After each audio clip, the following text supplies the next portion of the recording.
Welcome everyone. My name is Sean, and today I want to talk about this security scandal related to Congresswoman Cori Bush, because it turns out that this champion of defund the police is spending more money on her own personal security than any other representative in Congress. She is using campaign funds, and it has been recently discovered that she has been paying her now husband $120,000 total for her own personal private security, an obvious method of funneling your campaign funds into your own pockets through the mechanism that is your husband. And now she's under investigation for it, and you would be surprised to learn that Cori Bush actually believes that this is all the product of evil white racism. Because of course it is. Now, we're gonna get into this, but before we do, I want to say thank you to everybody who signed up over on actualjusticewarrior.com/join. Give me the money. Give me the money.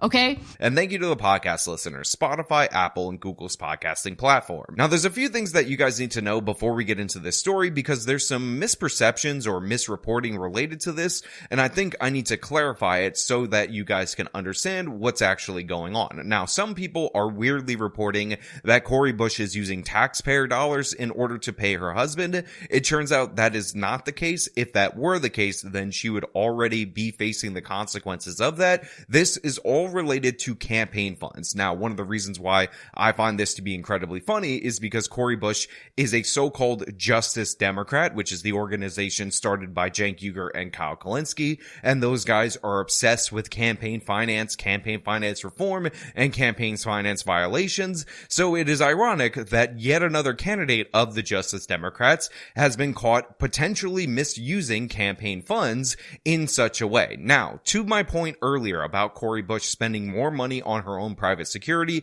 than any other representative, this could be in part due to the fact that she might be facing threats. She's a member of the squad, so she is more famous than your average congresswoman. But the thing is that these filings of what she's spending money on actually betray her, in my opinion, because it turns out she is actually contracting out to the tune of about $250,000 a real security firm to handle her security. But in addition to that, she's also paying her husband. Now, in the MSNBC interview with Joy Reid, who of course is playing defense for Congresswoman Cori Bush, because, you know, you gotta protect your black women representatives and you gotta blame everything on evil white racism. And if you want to do that, your go-to person is Joy Reid, who's just itching to call people racist. They say that Cori Bush's husband actually is a military veteran. So I want to say thank you for your service in that regard, sir. As a rank and file member of Congress, I am not entitled to personal protection by the House, and instead have used campaign funds as permissible to retain security services. I have not used any federal tax dollars for personal security services. Any reporting that I have used funds for personal security is simply false. Representative Bush acknowledged that she retained her husband as part of her security team, saying he has had extensive experience in this area and is able to provide the necessary services at or below a fair market rate. Yes. Let's talk about your husband. Your husband, his name is Courtney Merritt. Yes. He's a military veteran. You know, he's Yes. a military veteran.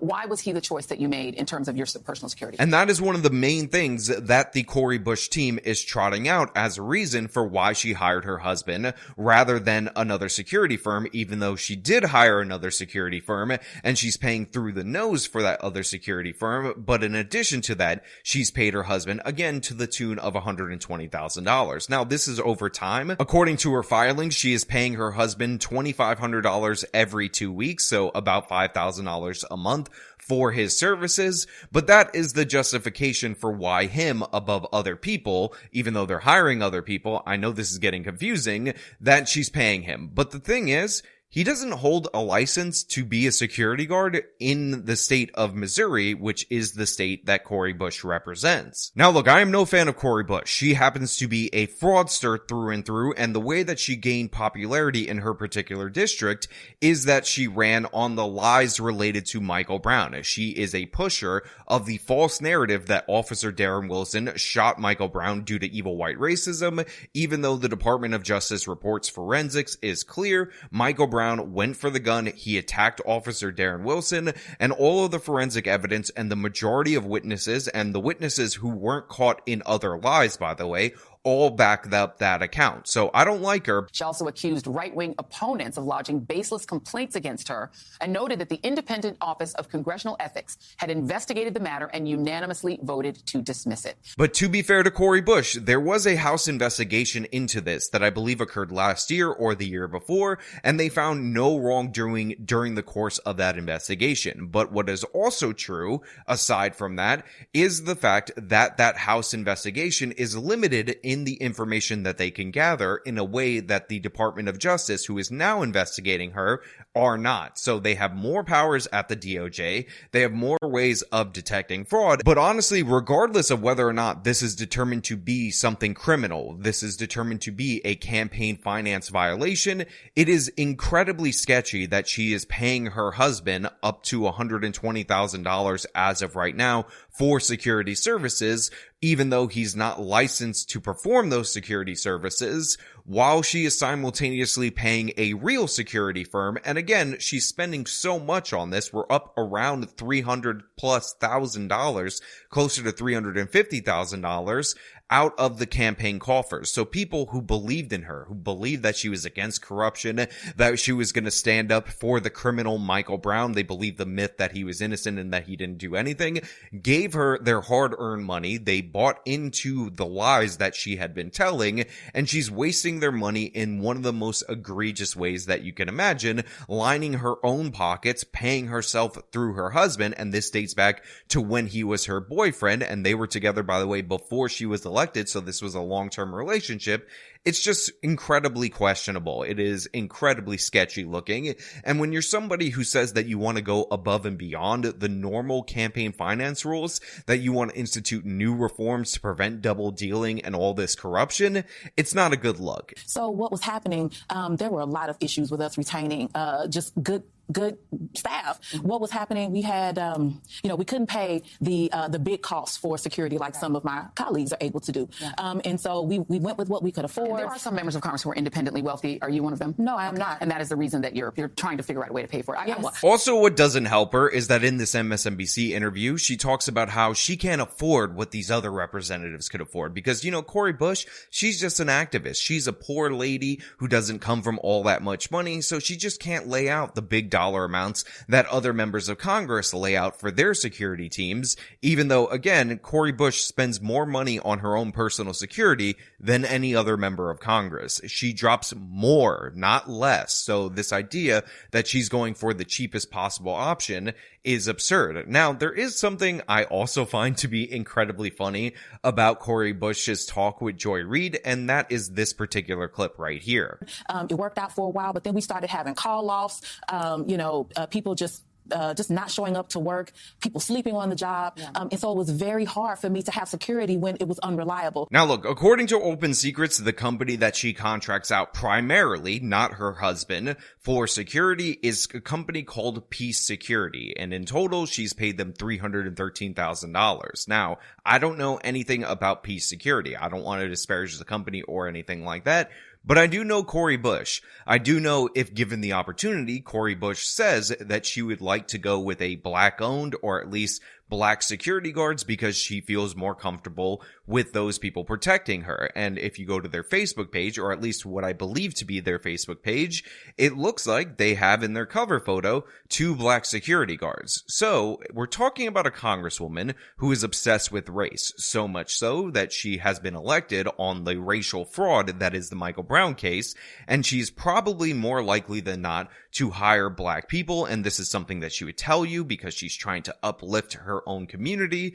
And then she tells Joy Reid that they don't show up on time, they call out last minute, and they're generally unreliable. There is a joke in there somewhere, but I will not be finding it because honestly, I am all in favor of being in line with YouTube's terms and service from now until the end of time. But I just find it ironic that the congresswoman who is most likely to defend academics who say that expecting people to show up on time is actually racist if those people are non-white, has has those complaints about a security detail that I am almost certain is disproportionately non-white. Just a little irony right there for you guys to think about. Something for you to marinate on. And so what was happening was Courtney would fill in. He would volunteer. And sometimes he would even, even when he was there and they were working, he would say, hey, you should be standing over here. Right. Hey, you should be doing that. And so he was volunteering a lot of his time. And then we had someone who was kind of leading the group, leading the team who could no longer do it. One day just called and said, I won't be back for 3 months. Right. It left me in a position. There was no way I could manage a security team plus the work that I was doing. And so he was able to pick up that slack.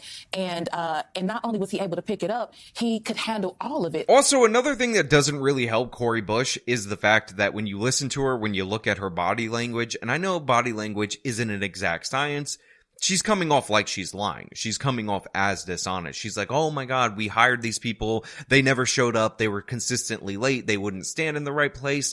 And you know what? Just through the machinations of events, my husband was directing them. And then I decided that he should be paid, because how can I expect my husband to protect me for free when I can give him campaign funds in order to protect me? I mean, again, he was only my long-term boyfriend turned husband. How can I expect security from that man, from that individual, without paying him for that? Absurd. It's ridiculous. It sounds like a lie. It sounds like this was pre-planned. It sounds like she was looking for a way to pay the guy that she was banging, that she ultimately ended up marrying. And now Cori Bush has pocketed $120,000 of money from her campaign donors, which again is an obvious campaign finance violation. Even if somehow through some machination of a loophole, it's not going to be adjudicated that way. It's something that someone who runs on integrity, especially in the realm of campaign finance, a la the Justice Democrats platform, she shouldn't be doing. I mean, he was the air assault soldier in the 101st Airborne. He had already worked for other companies working security, even as a supervisor. So this was in his lane. Wheelhouse. And obviously he's somebody you trust. I mean, listen, Joy, you don't understand. He was so qualified. He had already worked in all these different security firms, military experience. Again, I'm not hand-waving the military experience, but he was so qualified that he didn't have a license to do security in the state of Missouri, which is not that hard to get, especially if you're a military veteran. But trust me, it was all about his qualifications. And honestly, we hired so many people based on the color of their skin rather than their performance, and they didn't show up on time. But I have said that it's racist to expect them to show up on time. So I was really in a pickle when I just didn't have this security firm that, by the way, I'm still paying to the tune of over $300,000 as a reliable option. So I had to pay him separate from that. It's totally not fraud or anything suspicious. Thank you, Joy Reid, for sucking up to me throughout the whole course of this interview. I was really grateful that you are nowhere near a journalist and you weren't going to probe me in any way, shape, or form with any, actually interesting questions that would get to the truth of the matter. Had a lot of threats. Obviously, you're a very high profile Black Lives Matter activist turned congresswoman. Talk about some of the sort of atmospherics around you. Yeah. So prior to me entering Congress, I had, a lot of threats on my life. I had even had times where there were actual, attempts made. Yeah. And I went to social media to talk about them because I didn't feel safe going anywhere else. So I would talk about what was happening to me on social media, even turned it into the FBI at one point, just making it documented that there are actual, threats on my life, attempts on my life. Now, this is a good pivot because it feels like it might be related. She's asking her to tell her about all the different threats that she experienced being Cori Bush, a strong, independent Black woman who was lying about Michael Brown as a professional activist and lied her way into Congress. But the thing is, this isn't what is related. Nobody doubts that there are dangers to being a member of Congress. Nobody doubts that members of Congress should have some kind of security, some kind of protection, some kind of people looking out for them because they could be victimized, they could be killed, or whatever. But the issue at hand is that she's paying her husband on top of another security firm, and she's spending more money than any other representative on security. And again, a huge portion of that, to the tune of $120,000, is going into her own husband's pocket. That is a big problem. That is a big red flag. That is the issue at hand, not whether or not the threats against her are legitimate, which I'm sure a portion of them are. Now, what she's going to talk about is supposedly the police firing sniper rifles at her when she was a Black Lives Matter activist. activist. That's fake, that's made up, but there are threats against Cori Bush, I'm sure. Now, overall, I find this story to be absolutely hilarious, in part because Cori Bush is a Justice Democrat and they want more scrutiny on campaign finances, yet when we look into her finances, she was paying her boyfriend, now her husband, to the tune of 6 figures in order to protect her, even though she's contracting yet another security firm to actually handle her security. Her boyfriend slash now husband is not licensed to be a security guard in the state of Missouri. That is the state that she represents. So she's not following a basic regulation that she would be in favor of because she happens to be a crazy regulator. And on top of everything else, Cori Bush wants to defund your police. She wants to take away your protection, but it's okay. All you have to do is become a congressperson, run on anti-corruption, get a bunch of suckers, a bunch of idiots to donate millions of dollars to you, and you can pay for your own security. And as a little cherry on top of that, you can pay your own boyfriend or girlfriend or husband or wife to pay you to line your own pockets. That's the solution for you guys if you're concerned about what you're going to do when the police are pulled away because of people like Cori Bush. And that's a great prospect for you guys. It only costs hundreds upon hundreds of thousands of dollars, so don't worry about it. I'm sure you'll be totally fine. Now, as usual, I give you my thoughts, I give you my take, I give you my opinion, but I leave the question off to you guys out there in the audience. What do you think about this? Is Cori Bush an insane hypocrite? The answer to that question is yes. But do you think she will actually be held accountable for these particular issues, or do you think that this is somehow going to pass snuff? And do you think we should change campaign finance rules to prevent situations like this where people are paying their boyfriend and then their husband out of their campaign funds when we're supposedly trying to prevent those monies from going into the pockets of the candidate? All your thoughts, let me know down in the comments below. As usual, if you like the video, show them by leaving a like, subscribe for more content, follow me on my social medias, support me via the support links in the description of this video. This has been me talking about Cori Bush's security scandal. Till next time.